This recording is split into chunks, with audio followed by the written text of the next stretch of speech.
Hi everyone, back again, and today it is Jump Ship Yardarm Lager Alcohol Free, brewed here in Scotland, hence why I've got the Scotland top on.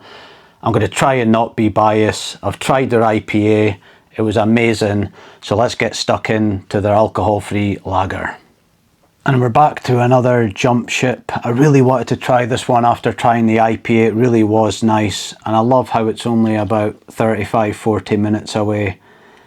I'm looking forward to this one. I've got some facts here. As you know, it's called Jump Ship Yardarm Lager Alcohol Free, brewed in Scotland, vegan friendly and gluten free as well. Brewed in Scotland, Jump Ship was launched in December 2019 by Sonia Mitchell with the aim of making proper AF beer in Scotland. Yardarm was the Jump Ship's launch beer, so it's basically the beer that started the brewery. It won big at the World Beer Awards. It was named the world's best no and low alcohol lager in 2021. The Yardarm name is nautical, refers to the horizontal part of a ship's mast, and apparently Sonia, the founder, loves sailing. Really good one to try. Can't wait for it. I'll see. Quite a nice can as well. I love all these microbrewery cans. They really are cool. Put so much effort into it. Got a bit of spiel here. Sun's over the Yardarm sailor. Time to sink a few lagers without getting wrecked. Quite like that. Yardarm Lager is crisp and lively with a discreetly bitter finish that's just hoppy enough without going overboard. Quality. 10% of profits donated to charity as well. Top mark, Sonia. I love that little spiel. It was really good. Let's try it. Got to be done. Funnily enough, since I started this channel, I've been nailing so many alcohol-free drinks, which is pretty cool. Not a bad side job to have, if you can call it a job. But the biggest surprises for me have been the microbrewery lagers. They've all just absolutely hit the spot. And although I've only reviewed about 16 videos, this will be the 17th, I think. I've been drinking them a lot more when I've just been out and about, just having one here, one there, just to build up my knowledge and, you know, try different things, you know, maybe good ones or bad ones to take on the channel. But the lagers are just slam dunking every time, these microbrewery lagers. So I'm really looking forward to this one as well. And I'm definitely not going to be biased. So let's pour. Always pressure. I've only got one of each, so here we go. I'm trying to remember the perfect pour, I've been told in the comments, so let's do it.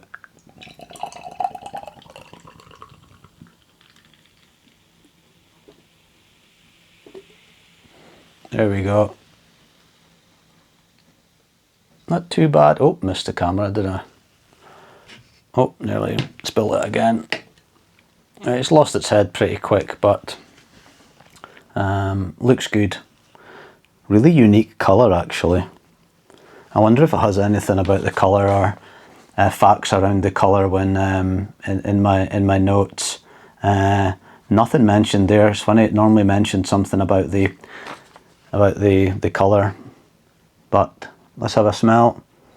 Oh, that's so nice.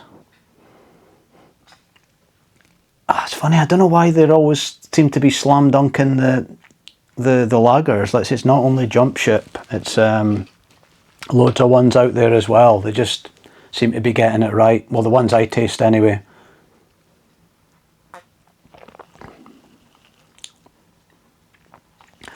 Yeah, that's just lovely. It's quite a unique taste. It really is different from your bigger brands, of course. And I can't think of anything off my head to compare it with. I really can't. It's a very, very unique taste.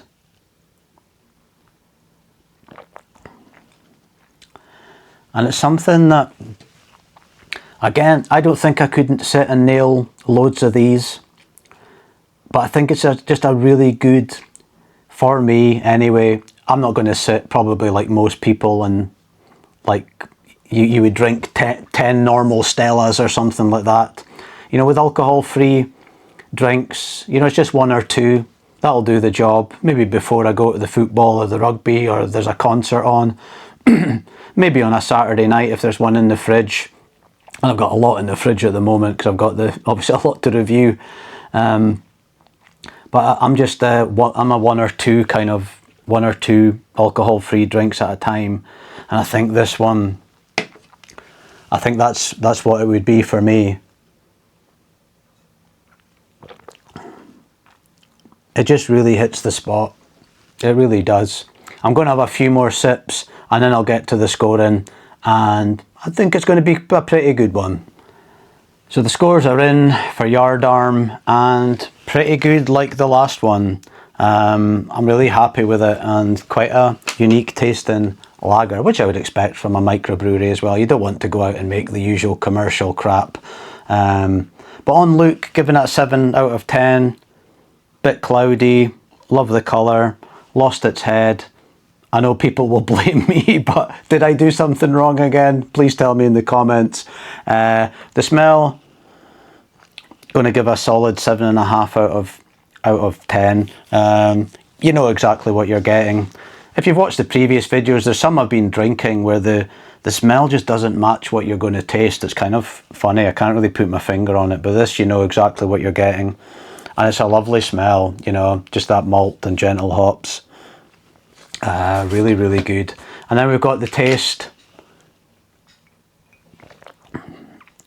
Yeah, I'm going to stick with an 8.5. I think it's really good. Again, I don't think I could nail 6, 8 or 10 of these. But, you know, I can't do that with coffees either. I'll just like to have one, maybe two during the day and then be on my way. But I think with this, it's kind of really crisp and refreshing, quite a unique taste. And I think for one or two of them, it would just be perfect. It's just something different. The mouth feels a solid 8 as well. Just a good crisp taste. It's just surprisingly refreshing. It really is. So I'm going to stick with my 8. And the price. So I've got my phone here because I was doing a bit of research. Sometimes the prices jump up and down. I think some places don't have them available, and then they get them back in and the price changes.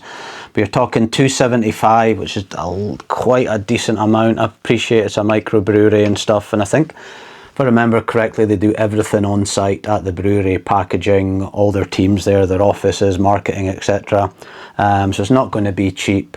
But if you buy it in a 24 pack, it works out at £2 a can, which isn't bad at all.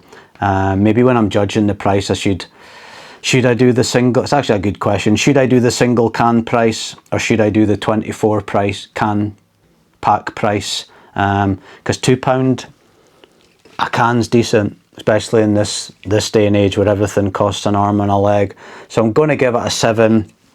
Don't know if that's harsh. I'll maybe need to go away and think about my scoring. What do I do in the future? Like I say, single can price I judge it on, or the 24 pack. Let me know what you think. And would I buy it again? I would love to buy it again. I think it's a really good one, especially being from Scotland. Apologies for being biased. But it would be a good talking point as well, having a local lager sitting in your fridge. I love that bit of text I read at the beginning. Sun's over the Yardarm sailor, time to sink a few lagers without getting wrecked. Really, really cool. And I would buy it again, especially if it was a couple of quid, and I'd be chuffed if I went to somebody's house and they gave me one of these. So, love doing that. Yeah, another good one from Jump Ship. And that's another lager done, and top marks to everybody at the Pathhead Brewery, and for giving 10% of profits to charity as well. Always a good thing. If you see this one, go out and check it, especially if you're Scottish and you're wanting a Scottish lager. It's really cool drinking something that was only brewed about 30-40 minutes away. But if you like this review and you like reviews of IPAs and mocktails and everything else alcohol free, check out the other videos. Like, hype, subscribe, do all that good stuff, and I'll see you in the next one as always. Take care.